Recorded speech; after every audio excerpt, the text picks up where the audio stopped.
mouth? Hindi siya nakakaintindi yata Oh ng my English. Hindi siya nakakaintindi ng English.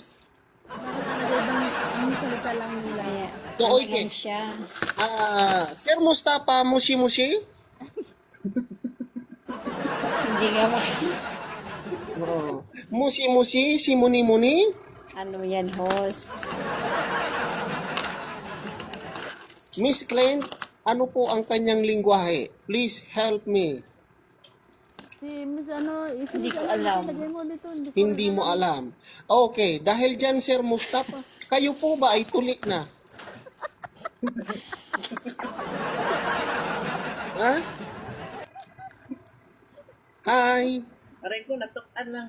Hindi siya nakakaintindi siguro ng English. Hindi nga siya nakakaintindi po ng English. Talagang You are language Arabic? nila. Arabic? Ilang Speaking Arabic?